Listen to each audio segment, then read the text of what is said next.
Hello everyone, I am Shruti Mishra and welcome you to my channel Learner B.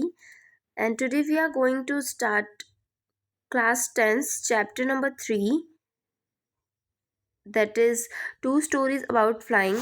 So here we are going to study about two stories. The first one is his first flight and the second one is Black Aeroplane, which is written by Liam O'Flaherty and Frederick Forsyth respectively. So इस वाले में particular इस वाले session में हम लोग his first flight, जिसको Liam ओ फ्लैहर्टी ने लिखा है, उसको देखेंगे और नेक्स्ट पार्ट में हम ब्लैक एरोप्लेन देखेंगे. ठीक है, सो यस स्टार्ट करते हैं. The young seagull was alone on his ledge. His two brothers and his sister had already flown away the day before. He had been afraid to fly with them.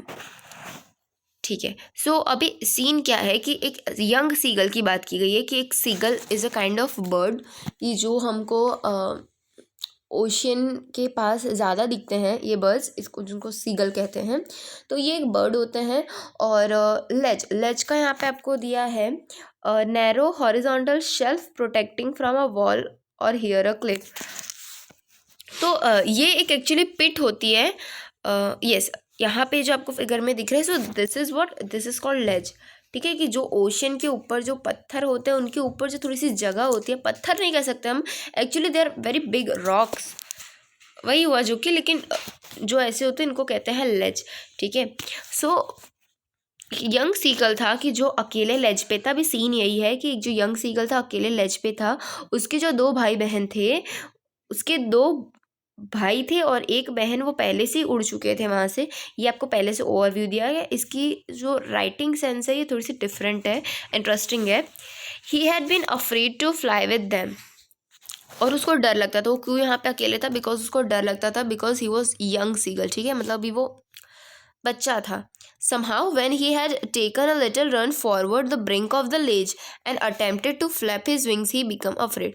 मतलब जब भी वो ये ऐसा सोचता कि, और या फिर जब भी वो दौड़ के जाता था कि वो लेज से आगे जाके मतलब भाग के जाओ, देन अपने विंग्स को फ्लैटर करते रहे और उसके बाद में वो उड़ सके. लेकिन जब भी वो ऐसा करने जाता तो जैसे वो ब्रिंक पे आता, ब्रिंक मतलब क्या, उसकी जो एज पे आता, तो ऐसे उसको डर लगने लगता. The great expanse of sea stretch down beneath and it was such a long way down, miles down. He felt certain that his wings would not support him, so he bent his head and ran away back to the little hole under the ledge, where he slept at night. तो क्या है यहाँ पे कि जो सी था, जो भी ओशियन था, वो वहाँ से उसके लेज की जो हाइट थी वहाँ से वो काफ़ी नीचे था. और वो क्योंकि छोटा था तो उसको इस वजह से लगता था वो माइल्स, मतलब बहुत ही ज़्यादा नीचे है, माइल्स डाउन है. ठीक है, और दूसरा क्यों ये सोचता था कि अगर वो करेज, जैसे करेज वो इकट्ठी करके एक बार सोचे कि नहीं मैं जाता हूँ, तो वो फिर उसके दिमाग में आ जाता है कि उसकी विंग्स है उसको सपोर्ट नहीं करेंगी. और यही सोच के वो डर जाता और जाता नहीं. और उसके बाद में लेज में जो एक होल था जहाँ पे वो सोता था, यूजुअली सोता था, वहाँ पे वो वापस चला जाता. Even when each of his brothers and his little sister, whose wings were far shorter than his own, ran to the brink, flapped their wings and flew away, he failed to muster up courage to take that plunge which appeared to him so desperate. ठीक है, सो इस वाले में क्या है, इस statement में, कि उसके भाई बहन की जो विंग्स थी वो उससे छोटी थी. ठीक है, उसके भाई बहन की विंग्स उससे छोटी थी. और जो ये यंग सीगल जिसकी बात हो रही है, जो डरा हुआ है, उसकी विंग्स बड़ी थी. इसके बावजूद भी उसको डर लगता था. जब उसके भाई बहन उस लेज पे से भाग के जाके अपना, जब पहली बार जब वो अपनी उड़ान भर रहे थे, तो वो भागे, अपने विंग्स को फ्लैटर किया और वो उड़ गए. लेकिन उस वक्त भी जो ये यंग सीगल था वो इतना करेज का मतलब होता है, इतनी हिम्मत नहीं जुटा पाया वो कि वो वहाँ से उड़ सके. और ये सब उसको बहुत ही ज़्यादा डरावना लगता था. उसको ऐसा लगता था कि नहीं, मैं ये सब नहीं कर सकता. His father and mother had came around calling to him shrilly, upbraiding him, threatening to let him starve on his ledge unless he flew away. But for the life of him, he could not move.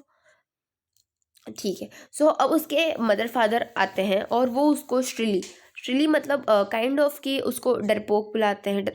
ठीक है, अपब्रेडिंग, अपब्रीडिंग मतलब होता है scolding, मतलब उसको threaten करते हैं, उसको डांटते हैं कि तू क्यों नहीं ऐसा, मतलब क्यों नहीं उड़ रहा, तुम्हारे भाई बहन तो देखो उड़ गए, कभी तो तुम्हें सीखना पड़ेगा। फिर एज अ पनिशमेंट वो उसको क्या देते हैं, पनिशमेंट वैसे नहीं कह सकते हम उसको, एक काइंड ऑफ एक कंडीशन रखते हैं कि अगर तुम उड़ना नहीं सीखे तो तुम्हें खाना नहीं मिलेगा। बिकॉज अभी तक तो उसके पेरेंट्स शायद उसको खाना ला के देते थे उस लेज पे, क्योंकि वो उड़ नहीं सकता था, खुद का खाना नहीं ले सकता था। बट इस बार उसके पेरेंट्स ने उसको ये कहा कि अब जब तक तू नहीं उड़ेगा तब तक तुम खाना नहीं खा सकते। और वो इसलिए नहीं उड़ रहा था एक्चुअली में कि क्योंकि उसको अपनी लाइफ प्यारी थी, ठीक है, वो अपनी लाइफ खोना नहीं चाहता था, इस वजह से वो नहीं उड़ रहा था। और वहीं दूसरी साइड उसके पेरेंट्स ने कह दिया कि तू खाएगा नहीं जब तक तू उड़ेगा नहीं, मतलब खाए बिना भी वो मरता और वैसे भी वो मरता, ठीक है। That was 24 hours ago, since then nobody had come near him.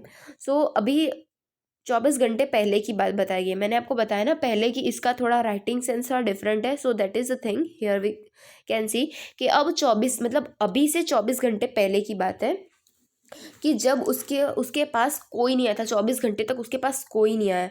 The day before, all day long he had watched his parents flying about with his brothers and sister, perfecting them in the art of flight, teaching them how to skim the waves and how to dive for fish। ठीक है। सो उस दिन मतलब 24 hours पहले की बात है। सो उसके पास कोई आया नहीं था, और उसके एक दिन पहले मतलब जिस दिन की बात हो रही है उसके एक दिन पहले उसके पेरेंट, वो पूरा दिन उसने यही देखते गुजारा कि उसके पेरेंट्स कैसे उसके भाई बहन को अच्छे से उड़ना सिखा रहे हैं। लिखा है ना यहाँ पे आर्ट ऑफ फ्लाइट, मतलब अच्छे से उसको उड़ना सिखा रहे हैं उन दोनों को। सेकेंडली स्कीम कि लहरों के ऊपर से कैसे निकला जाता है। हम देखते हैं कि ना काफ़ी बर्ड्स जैसे वेव्स आ रही होती है उसके एकदम टच होके निकलते हैं, राइट। सो वो सब भी उनको सिखा रहे थे। और एडिशन टू दिस वो लोग और उनको क्या सिखा रहे थे, डाइव फॉर अ फिश, मतलब अपना खाना। सीगल्स का खाना होता है फिश, तो फिश के लिए डाइव कैसे करें। He had in fact seen his older brother catch his first herring and devour it। ठीक है। सो herring मतलब सॉफ्ट, ओके, सॉफ्ट फाइंड सी फिश। सो herring ये एक फिश का नाम है। सो हाँ, उसने ये भी चीज़ देखी कि उसका जो भाई था, उसका बड़ा भाई था, उसने कैसे एक फ़िश, अपनी जो फर्स्ट फिश थी वो उसने फर्स्ट हैरिंग उसने डाइव किया था उसके लिए, उसने मतलब अपना पहला खाना उसने हंट किया था। Standing on a rock while his parents circled around raising a proud cackle, मतलब कि जब उसके बड़े भाई ने जो अपनी फर्स्ट जो हैरिंग थी उसको जब हंट किया, उसको जब पकड़ा, तो उसके पेरेंट्स उसके आसपास एक सर्कल जैसा बना के उसको प्राउड से कैकल, कैकल मतलब क्या कि जब सीगल खुश होता है तो सीगल जो बोलते हैं, जो वर्ड्स बोलते हैं, दैट आर कॉल्ड कैकलिंग। ठीक है। सो ये करते हैं। And all the morning the whole family had walked about on a big plateau midway down the opposite cliff, taunting him that he is cowardice। और पूरी जो सुबह थी उस वक्त उनके फैमिली एक जो बड़ा प्लेटी होता है, प्लेटी मतलब क्या होता है कि एक कोई पिट होता है कि जिससे नीचे अगर आप जाते हैं तो वहाँ पे पानी होता है, ठीक है। तो दिस इज कॉल्ड प्लेट्यू, ठीक है। और उसको वो लोग क्या टॉन्ट, जैसे हम टॉन्टिंग कहते हैं ना, उसको कैसे चिढ़ा रहे थे कि वो बहुत ही डरपोक है। The sun was now ascending the sky, blazing on his ledge that faced the south. He felt the heat because he had not eaten since previous nightfall। तो अब सन का असेंडिंग द स्काई मतलब कि इसमें आपको क्या बताना चाह रहे हैं कि अब सन किस तरफ जा रहा था, जिस तरफ जो लेज का मुंह था, मतलब कि सीधे अब सन की रेस उस लेज पे आ रही थी, सीधे आ रही थी। और उसको बहुत ही गर्मी लग रही थी सीगल को, बिकॉज उसने कुछ पिछली रात से कुछ खाया नहीं था। He step slowly out of the brink of the ledge and standing on one leg with the other leg hidden under his wing, he closed one eye then the other. ठीक। तो इसमें वैसे ये जो भी यहाँ पे आपको दिखाया and pretended to be falling asleep.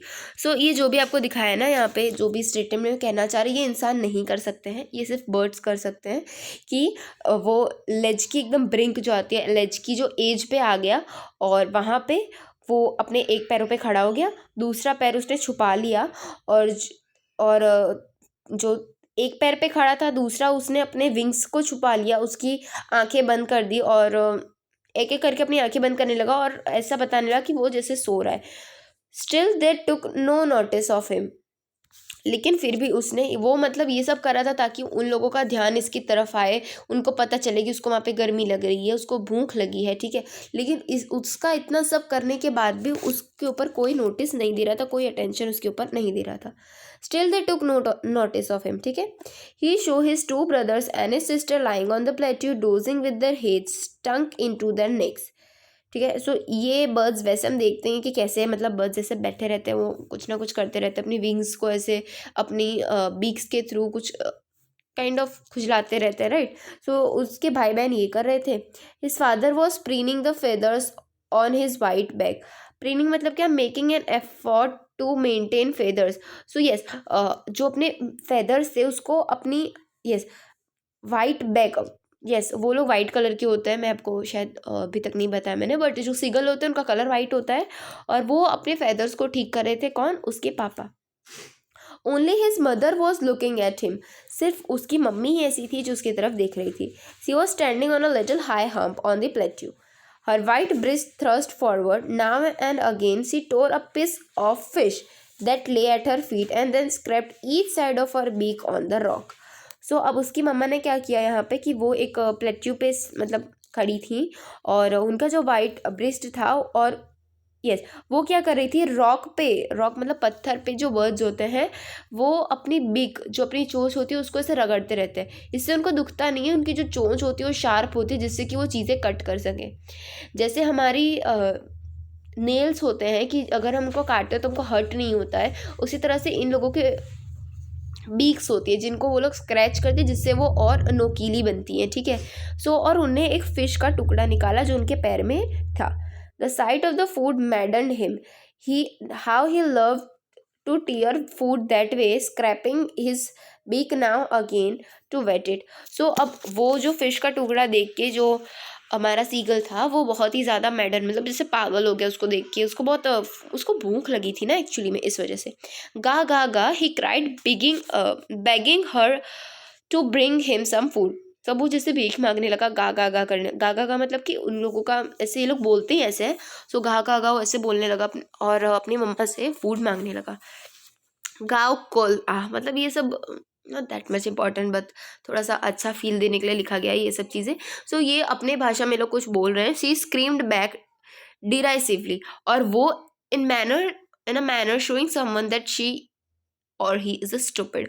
सो वो भी कुछ रिप्लाई करती हैं अपनी भाषा में, गाँव कॉल और वो इस तरह से उसको रिप्लाई करती हैं कि जैसे वो एक स्टूपिड हो। But he kept calling plaintively, and after a minute or so he uttered a joyful scream. His mother has picked up a piece of fish and was flying across to him with it. ठीक है। सो वो, लेकिन उसकी मम्मा ने उसको ऐसे इस तरह से बुलाया कि that he is a stupid, but उसकी मम्मा ने क्या किया, जो फिश थी उसके उनके पास, वो थोड़ी ही देर में क्या हुआ कि जो सीगल था वो एकदम बहुत तेज़ी से उछल पड़ा, मतलब खुश हो गया बहुत तेज़ी से, लाइक स्क्रीम, जॉयफुल स्क्रीम उसने क्रिएट की। तो क्यों ऐसा उसने किया? बिकॉज उसकी मम्मी वो जो फिश का जो पीस था वो उसकी तरफ लेके आ रही थी। He leaned out eagerly, tapping the rock with his feet, trying to get nearer to her as she flew across. But when she was just opposite to him, she halted, her wings motionless, the piece of fish in her beak almost within reach of his beak. He waited a moment in surprise, wondering, okay, beak तक रखते हैं, ठीक है। सो अभी क्या होता है कि जैसे उसने देखा कि उसकी मम्मा जो थी वो उसके तरफ लेके आ रही थी, तो ये देखिए ये पूरा सीन अभी क्या होने वाला है मैं आपको बताती हूँ। ये शायद ये लेज यहाँ पे है, ठीक है, यहाँ पे ये जो था वो यहाँ पे भी खड़ा था, और जैसे उसने देखा कि उसकी मम्मा उसकी तरफ फूड लेके आ रही, वहाँ से भागता हुआ यहाँ तक आ गया ताकि वो जल्दी से जल्दी फूड को ले सके। फिर क्या होता है, उसके विंग्स मोशनलेस थे ऑफकोर्स, क्योंकि वो उड़ नहीं सकता था ऐसे, मतलब विंग्स अपने वो पैरों से दौड़ रहा था, विंग्स की यहाँ पे उसने कोई हेल्प नहीं ली, ठीक है। With a loud scream, okay, abhi line, yeah, he waited a moment in surprise, wondering why she did not come nearer, and then maddened by hunger he dived at the fish. ठीक है। फिर क्या करती है उसकी मम्मा, उसके एकदम पास आके वो बाद में रुक जाती हैं, वो उसके एकदम पास आके रुक जाती हैं और इतनी वो डिस्टेंस पे उस पर होती हैं कि फिश जो थी वो उसके मुंह तक नहीं पहुंच रही थी, बट यस फिश उसके काफ़ी पास थी। अब वो इतना ज़्यादा उसको भूख लगी थी, इतना ज़्यादा वो भूख के मारे तड़प रहा था कि उसने उस फिश के लिए डाइव की। With a loud scream, he fell outwards and downwards into space. अभी वो लेज से नीचे गिर रहा था, एक उसने बड़ी सी चीखा भी वो। Then a monstrous terror seized him and his heart stood still. और एकदम से उसका जैसे कहते हैं ना धड़कन एकदम रुक सी गई, वैसा उसके साथ वैसा ही कुछ यहाँ पे हुआ। ही कुड हियर नथिंग, वो कुछ सुन नहीं पा रहा था, but he only lasted a minute. लेकिन ये सब चीज़ें सिर्फ एक मिनट के लिए, एक मोमेंट के लिए उसके तक रहीं। The next moment he felt his wing spread outwards. और दूसरी मोमेंट उसने क्या फील किया कि उसकी जो विंग्स थी वो बाहर एक्चुअली वो उड़ रही थी। The wind rushed against his breast feathers, then under his stomach and against his wings. तो इसकी विंग्स का मोशन क्या था कि वो उसके ब्रेस्ट की तरफ आ रही थी पहले, एंड देन दे उसके स्टमच के पास जा रही थी। मतलब जो नॉर्मल मूवमेंट होती है ना, ऊपर नीचे वही हो रही थी उसके विंग्स की। He could feel the tips of his wings cutting through the air. अब क्योंकि एयर वहाँ पे थी और वो वहाँ से उड़ के जा रहा था, तो वो एयर को फील कर सकता था कि कैसे उसकी जो पंखे हैं वो हवा को चीरते हुए उड़ रही हैं। Was not falling headlong now. और जो उसका डर था कि मैं गिर जाऊंगा, तो अब वो सिर के बल नहीं गिर रहा था। He was soaring gradually downwards and outwards. अब वो क्योंकि सीख रहा था तो एकदम से एकदम स्मूथ फ्लाइट तो करेगा नहीं, वो थोड़ा मतलब नीचे जा रहा था, देन बाहर जा रहा था, ऊपर जा रहा था, इस तरह से वो फ्लाई बट कर रहा था fly. He was no longer afraid, और अब उसको डर भी नहीं लग रहा था। He just felt a bit dizzy, an uncomfortable feeling of spinning around and losing one's balance. हाँ, वो थोड़ा सा डिजी फील कर रहा था बिकॉज कि अभी वो उतना स्मूथ नहीं था, प्लस दूसरी चीज़ कि वो रेडी नहीं था इन सब चीज़ों के लिए ना, इस वजह से। Then he flapped his wings once and he soared upwards, गा गा गा गा गा। फिर जो भी उनकी भाषा थी वो बोला। His mother swooped past him, her wings making a loud noise. He answered with another scream.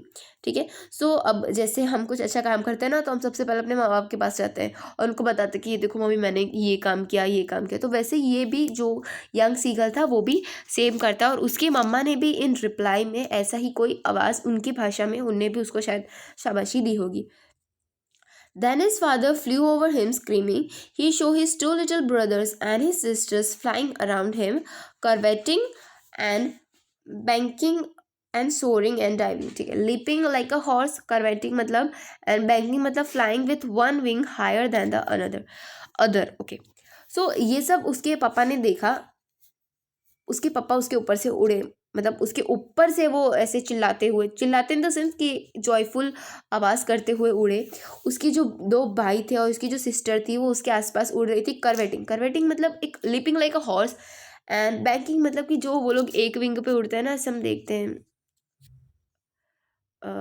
Okay, यहाँ पे नहीं दिया गया है आपको फिगर, वैसे तो यस यहाँ पे फिगर नहीं दिया गया है, बट जो वो लोग ऐसे एक पाँख ऐसे ऊपर की तरफ ऐसे स्लैंट होके जो उड़ते हैं ना, दैट इज कॉल्ड बैंकिंग। ठीक है। मतलब वो लोग को यहाँ पे एक हैप्पी मोमेंट बताया गया। Then he completely forgot that he had not always been able to fly and commanded himself to dive and soar and curve shrieking shrilly. So वो बाद में एकदम से भूल ही गया कि वो हमेशा फ्लाई नहीं कर सकता था, मतलब ऐसे पहले से वो फ्लाई नहीं कर सकता था, और बाद में वो अपने आप को ही कमांड करता है, अपने आप को ही अपने आप को ऐसा काइंड ऑफ ऑर्डर करता है, और डाइव शोर एंड कर्व। ठीक है, ये सब चीज़ें वो खुद से करने लगता है डर डर के। ठीक है, not confidently. He was near the sea now, flying straight over it, facing straight out over the ocean. He saw a vast green sea beneath him. Green sea, ठीक है, ये चीज़ याद रखिएगा। कलर कौन सा था सी का? ग्रीन। यूजुअली ब्लू होता है, बस जब उसको हम बहुत पास से देखें तो अंदर की जो ग्रास की वजह से वो हमको ब्लू दिखता है एक्चुअली में। Yes, with a little ridges moving over it, he turned his beak sideways and cawed अम्यूजली। मतलब कि अब क्या था कि वो उसके जो विंग्स थे वो कहाँ देखता, वो एकदम सी के एकदम पास आ गया था। लाइक ये सी था और वो यहाँ पे उड़ रहा था। ठीक है। अब वो यहाँ नीचे जो सी है उसको ग्रीन कलर का देखता है और वो बहुत ही अम्यूज हो जाता है कि नो आई एम, मतलब मैं उड़ पा रहा हूँ finally. His parents and his brothers and sister had landed on this green flooring ahead of him. They were beckoning to him, calling shrilly. He dropped his leg to stand on the green sea. His leg sank into it. He screamed with fright and attempted to rise again, flapping his wing, but he was tired and weak with hunger, and he could not rise, exhausted by the strange exercise. So अभी क्या होता है, वो actually डर रहा होता है कि वो मतलब नीचे चला जा रहा है, वो डूब जाएगा पानी में, क्योंकि वो एकदम सी के एकदम पास आ गया था, तो उसको ऐसा लग रहा था वो शायद डूब जाएगा। तो अब उसके जो पेरेंट्स थे, उसके जो ब्रदर सिस्टर्स थे, उसके सिबलिंग्स थे, वो उसको अब वापस से श्रीली कहने लगे, डरपोक कहने लगे, और उसको ये बोलने लगे, मतलब ऐसे चिढ़ाने लगे कि वो श्रीली। अब वो क्या करता है कि उसके पेरेंट्स जो थे, उसके जो सिबलिंग्स, उसकी जो फैमिली थी, वो उस जो ग्रीन फ्लोरिंग जो यहाँ पे यूज़ किया है वो सी के लिए यूज़ किया गया है, तो सी पे वो लोग जाके बैठ जाते हैं, बैठ जाते हैं इन द सेंस वो लोग फ्लोट कर रहे हैं। अब इसको तो डर लग रहा था, इसको तो लग रहा था कि मैं डूब जाऊंगा, बट इंस्टेड वो क्या करता है, अपने दोनों पैर को उस पर खड़ा होने के लिए, वो सी पे खड़ा होने के लिए अपने दोनों पैर को नीचे करता है। बट क्या होता है, उसके दोनों पैर अंदर चले जाते हैं, डूब जाते हैं अंदर, और वो बाद में बहुत ही ज़्यादा डर जाता है। और बाद में वो ऐसा सोचता है, क्योंकि उसके पैर दोनों अंदर डूब जाते हैं, तो वो ऐसा सोचता है भी मैं भी पूरा अंदर चला जाऊंगा। तो वो क्या करता है, वापस से अपने जो विंग्स है उसको फ्लैटर करने लगता है ताकि वो ऊपर उड़ सके वापस से। बट वो इतना ज़्यादा थक चुका था, और वो क्योंकि भूखा भी बहुत ज़्यादा था, तो वो एनर्जी लगती है ना ऑफकोर्स फ्लाइंग करने में भी, सो वो नहीं कर पा रहा था। His feet sank into the green sea and then his belly touched it and he sank no farther. अब क्या होता है कि उसके जो पैर थे वो तो अंदर चले गए, लेकिन उसकी जो बेली थी, मतलब जो बर्ड्स का नीचे का पोर्शन आता है पैर के ऊपर का, विंग्स के नीचे का, वो अब उसके ऊपर सैंक करने लगी, वो उस पर तैरने लगी। He was floating on it, so yes, he was floating on it, and around him his family was screaming, praising him, and their beaks were offering him scraps of dogfish. He had made his first flight. और अब क्या होता है कि उसकी जो family थी वो उसके आसपास थी, उसको प्रेज कर रही थी, उसको शाबाशी दे रही थी अपनी भाषा में, ठीक है।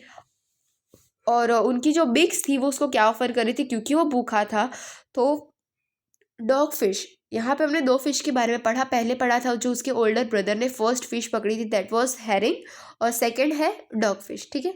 और वो उसको ऑफर कर रहे थे कि ले अब तो खा ले, और इस तरह से वो अपनी फर्स्ट फ्लाइट कंप्लीट करता है। और इसी के साथ साथ हमारा यहाँ पे जो ये चैप्टर 3 का पार्ट 1 है वो भी कंप्लीट होता है।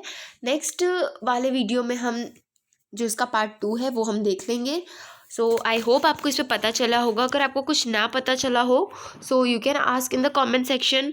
Secondly, like, subscribe, hit the bell icon, comment, ये सब I am pretty sure and I trust on you guys that you will do that.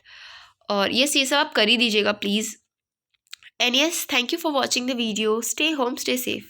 Thank you.